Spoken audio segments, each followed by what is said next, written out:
Welcome to the Wooper Club League Season 14, Week 1 Power Rankings. First week is in the book for our doubles season here, Season 14. I'm your host, IllLogic, coach of the Buffalo Bouffalant, and as always, I'm joined by SteveChuck, coach of the Waterdeep Wobbuffets. Hey, everybody.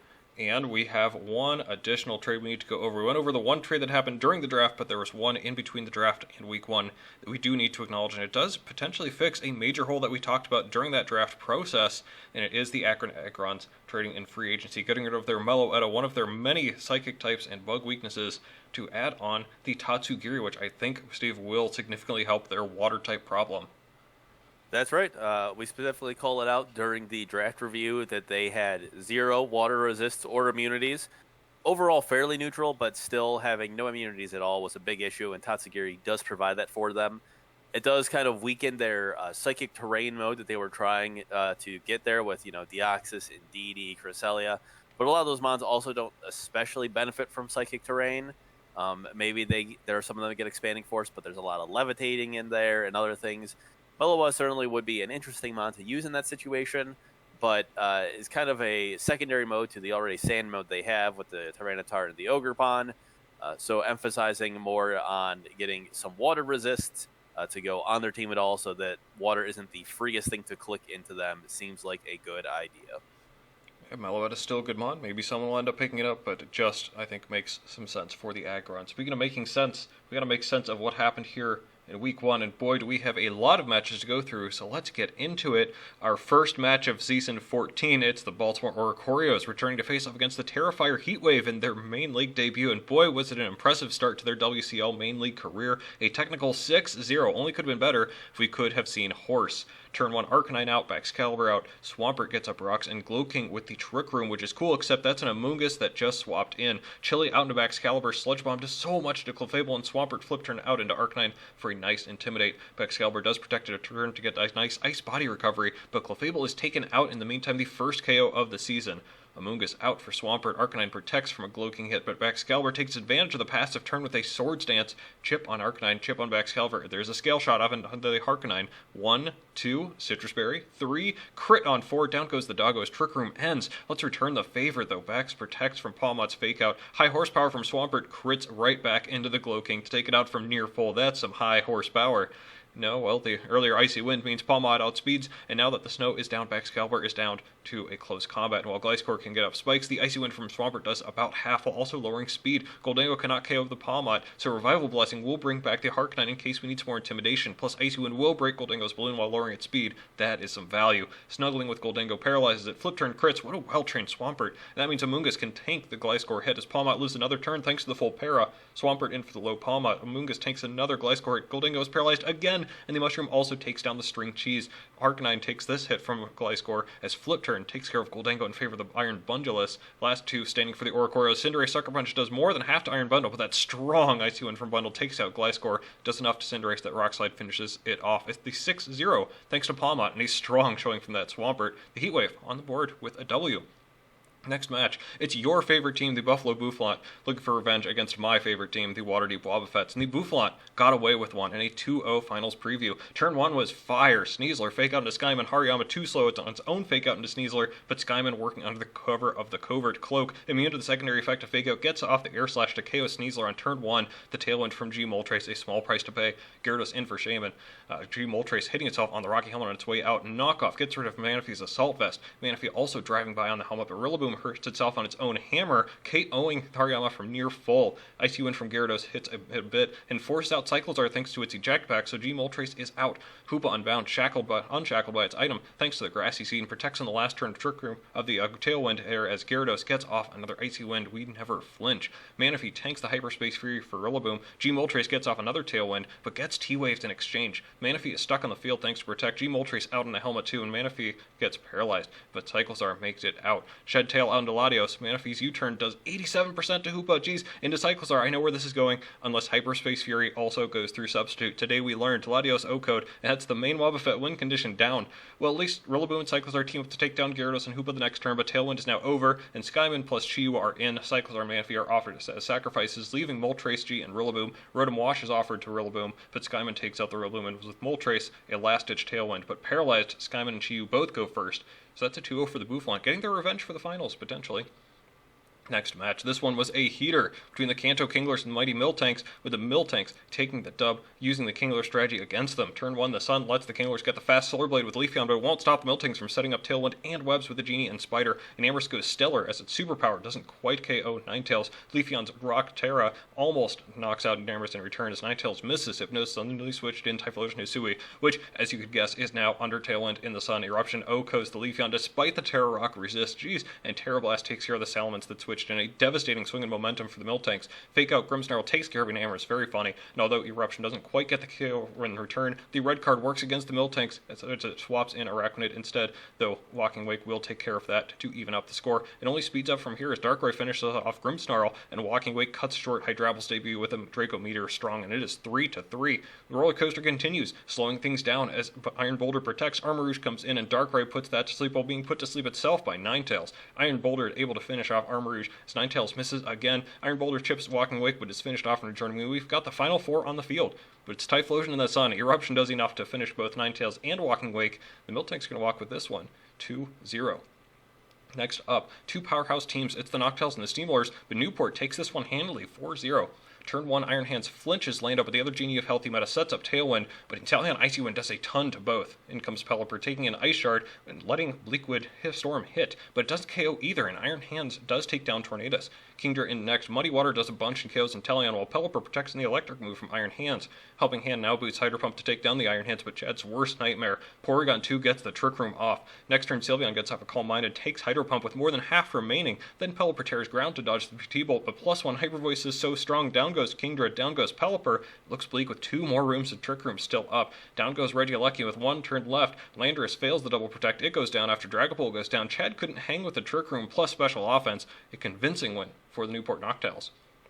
Halfway through the highly anticipated showdown between the comeback Incineroar and the returning Summit County Psyducks, but the Incineroar declared their dominance with a strong win. I think this was pretty clearly the best match of the first week. Two of the best coaches coming into the season with a great spectacle to enjoy, which means Michael, coach their own Burbs, will be going more in-depth with this one in the match of the week. Definitely go check that one out right here on the Wooper Club channel.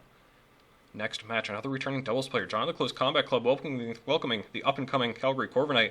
This one may have been over before it started. The Calgary Corviknights riding turn 0 momentum to a win. Landorus T lead intimidates Articuno Galar, which triggers competitive and also procs the Adrenaline Orb. Well, that's already a +2/+1 Gardecuno, and as it clicks Terra Fairy will also land Hurricane to Oko the Hydreigon for the early lead. Well, it also means Rock Slide only does a quarter as Brute Bonnet puts Lando to sleep. Well, what do you do? Gardecuno almost KOs Lando. On the next turn, his Bonnet doesn't sleep the partner. Then Lando taken out as Electabuzz remains immune to Spore thanks to the Vital Spirit, which gets some damage off on the Fairy threat. Follow Me helps Dancy get off the Trick Room the next turn. Are we back in it? Follow Me again sacrifices its life, but Dancy gets a Calm Mind off, and Conkeldurr is in 2. It has to be this turn as Dancy tears Fairy. Conkeldurr high horsepower into Gardecuno leaves it on 1, and the boosted Draining Kiss leaves Brute Bonnet on 6. Down goes Conkeldurr, the Psyshock, and Dancy is asleep. Politoed may be able to get the double KO after, but it's over now. Ogerpon sets up Swords Dances, Duraludon gets some chip, then Power Whip takes care of Dancy. Another one finishes off Politoed and the match. A very strong start to put the game just too far out of reach. The Corviknight out of the gate with a good win. Next match, the rebranded Wooper Boopers start their season with a well-earned W against the Pikeville Pups, fresh off of a season off between the Beginners League and this, their main league debut.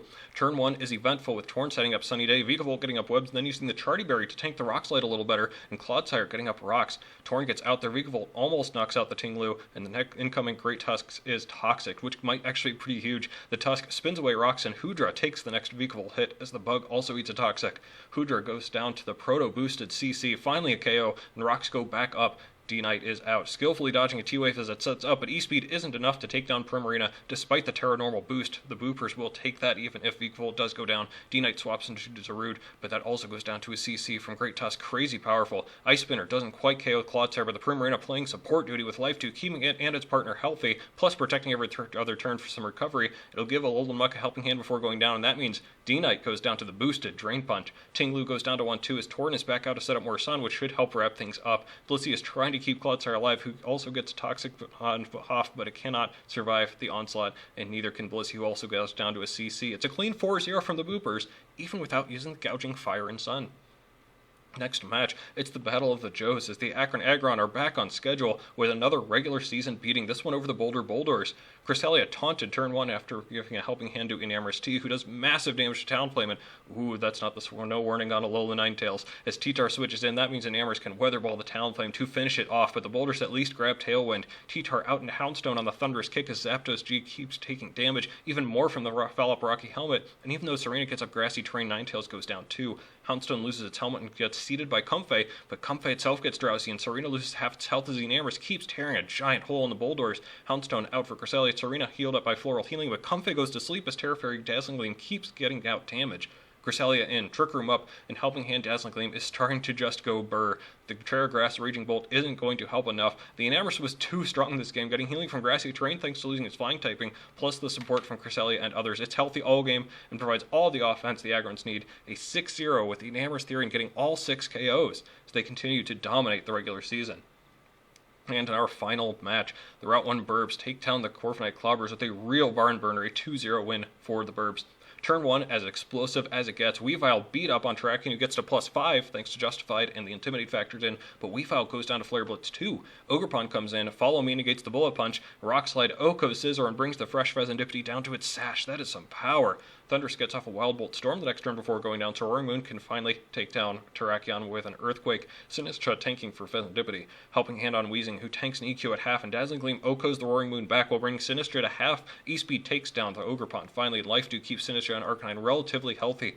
Volcarona hangs on from a Flare Blitz as it quivers. Sinistra tanks a Sledgehound and gets poisoned for its trouble. Pheasantipity in to be sacked as Volt goes down to E-Speed, but the great D-Gleam from Weezing takes out 2 for 1. Latios picks off the Sinistra, and the Burbs emerge victorious. And that, my friends, is everything that happened in Week 1. Boy, was this a packed season with 18 coaches, 9 matches to go over each week. And with that many, we also need to talk about our power rankings. Some impressive wins from some coaches here that we need to talk about, with number 1 being the Cincinnati Incineroar. I know we didn't really get to go over this match all that much, Steve, but this was actually our consensus number 1 pick. Through 1 week, it's tough to have all that much data, Steve, but I think we're both pretty convinced the Incineroar are probably the team to beat right now.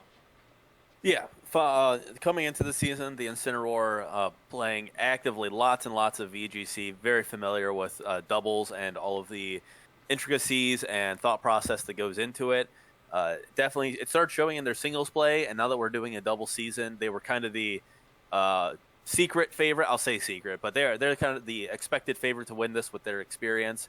But coming in after the draft, getting a nasty Trick Room Psychic Terrain team, picking up all sorts of pieces for that, and then coming in and playing one of the other more experienced doubles coaches and the Psyducks, and just, maintaining constant speed control, doing massive damage, and taking a very convincing victory, did a lot to solidify them as the number 1 in our minds. Yeah, I think this is really the peak of what I expect from Week 1, at least. I think there is plenty more of evolution for all of our games to go throughout the season, but the Incineroar's play here in Week 1 is exactly what we're looking for. Cannot wait to see how we can evolve off of this, or if the Incineroar are just going to ride this wave off.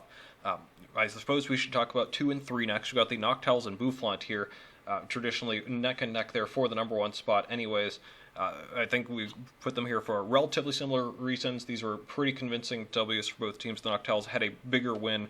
I think the Bouffalant probably beat a better opponent here, but 2 and 3 is still probably pretty fair for some very good coaches here, Steve. Yeah, honestly, after Week 1, it's hard to say for a lot of things, but both of them getting wins over other top 5 coaches, although the Steamrollers, are not always a fan of doubles format, so we'll see how they end up doing this season. But big wins nonetheless, and enough to get fairly high on the rankings. Speaking of a mainstay, at least in the regular season, the Agrons, 6-0, I really can't say much else. It just makes sense for them to be relatively high up here. Yep, so far so good for them. It did look like their opponent, the Boulders, were kind of struggling in the doubles. Of course, bringing the wrong ability on the Ninetales as well. So we'll see if the Agrons are able to keep the strong performance going against other opponents. And if so, I don't see any reason why they won't continue to rise. Corviknight are up next. This was against an opponent that we expected to be pretty strong, but that turn 0 probably just a little too much for the Close Combat Club to handle. Hope they can get back on track after a season off in a format that they favor. But hey, Corviknight just keep winning, and they'll keep showing up relatively high here. Yeah, fantastic performance, and they're down here at 5, but it's a really hard discussion, honestly, from 2 on about who's fitting where. You could certainly see Calgary being higher or lower, but strong win against a strong opponent. It did look like the club had a chance to get back in there with the Diancie, maybe with some different targeting and move selection. But as it is, the Corrin took the win and are thus ranked fairly high. And the Burbs up next, too. This was another tough one, I think, for us to place. With only 1 week to go off of, it's a little tough, but boy, did they had a good recent history. But speaking of, they don't tend to start off all that well, but this was a really nice win against a pretty good opponent, so maybe things are going to go up from here for the Burbs, yeah? Well, it's still early in the season. We'll first expect it to go down before it comes back up. But, joking aside, yeah, the Burbs took a good win against an up-and-coming coach who, had a strong season last time, made the playoffs. So it'll be interesting to see how both of them continue and if that win looks better and better as the season goes on, or if both of them fall off a little bit. Speaking of up and coming here, hey, it's the Terrifier Heatwave. Haven't seen them before, have we? Well, we saw them last season ourselves, dominating the Beginners League in a 10-0 regular season and playoff run, and they got a really solid first week win here, a 6-0, but without all that much data, we're not 100% sure what all is real or not. There's a good chance they could stay on here for a while, Steve. It looked pretty good. Yeah, they looked fantastic. The Baltimore Oricos, their opponent this week, haven't always done the best, so it's hard to really gauge how strong of a win this is. Definitely want more data, but we definitely couldn't exclude them from the list here, as even if they are, a top coach in the future, they did get the 6-0. So regardless of how good or bad their opponent is, that definitely deserves recognition somewhere in the power rankings. Speaking of, I think we had a little bit of debate about number 8, but we both are pretty happy to include the Woopers on here on the top 8 of the power rankings nonetheless. This is a team that has made playoffs multiple times in the past, had a pretty nice showing here week 1, getting a real nice W, didn't even have to use the gouging fire in the back, and the team looks pretty solid overall. Happy to see the Woopers up here, yeah? Yeah, there are cases we can make for other teams. There are some... There's one other coach that won. There are some other coaches that are historically strong but faced other historically strong coaches and lost. So a little bit more discussion for 8, especially given the Boopers' opponent being Pikeville. This is their first season as well. The Boopers have historically done, towards the middle of the pack. So a couple question marks, but it's week 1. We really don't have any data. So they got the win. Definitely for now deserve this 8 spot, and we'll see if they can keep it up with some wins in future weeks. Speaking of, a small addition to the power rankings here. We figure if we're going to show you the power rankings, may as well show you the actual standings here too. Here's all the data that we have after 1 week.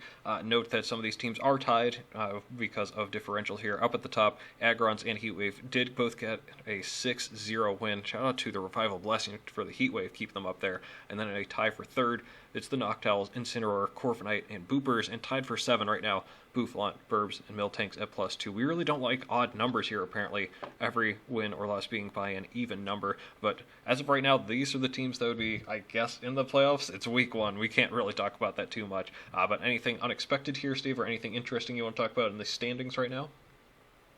Looking at the schedule for week 1, nothing particular. There are some coaches that I certainly expect to be on this list in the future, like myself. But, there are matchups in week 1 to make things exciting between some of the top coaches, and therefore some of them are missing. But it is week 1. It's hard to draw very much conclusions. It's also a lot of people's first real foray into doubles. So very hard to pull anything from it. I would wait till at least week 3 to start panicking or making any harsh judgments. But this is a starting point at the very least. Speaking of, where that's probably what we're going to use these standings for in the future, so you can come laugh at us whenever our opinions differ significantly from the standings, so you at least have a leg to stand on. Don't say we never did anything for you all out there. But we have to move on to the final segment here, which is the look forward into week 2, where things can really start to shake up a little bit. Some fun matches here, Steve. What do you have your eye on? Well, one match that really sticks out is the Burbs versus the Terrifier Heatwave. We were talking about how the Heatwave picked up, that 6-0 victory week 1, and we're kind of excited to see what else they can do. Here's their chance going against the Burbs, who previously just beat their brother. So we'll see how that revenge games go. Another one stands out is the Corvinite Clobbers, the brother mentioned, going against my brother, the Akron Agrons. Agron's got a big win in week 1, big 6-0 win.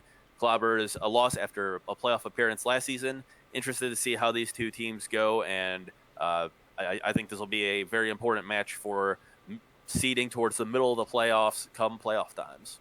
And I do have a couple others that I'm keeping an eye on. I think the Close Combat Club and Wooper Boopers really does stand out for me. The club, again, just taking a season off. We'll see if this was just a slow start for them, and if so, can they get back on track against a team that did have a pretty nice win week 1, or if the Boopers can just keep rolling, a 2-0 start can easily start to snowball into something really special here for the Boopers, and this is a pretty good opponent to do that against too. So two teams that are looking to emerge in a format and season that may just be it for them. And on the other side, it's the Steamrollers and the Psyducks, two pretty good teams that we have pretty high hopes for facing each other. One of them's going to start 0-2. Steamrollers not really accustomed to doubles, but definitely have a better track record in the league overall than the Psyducks, who are very accustomed to doubles and may have just had a run-in with the best coach in the league. We'll see which one of them can get things back on track this week as well.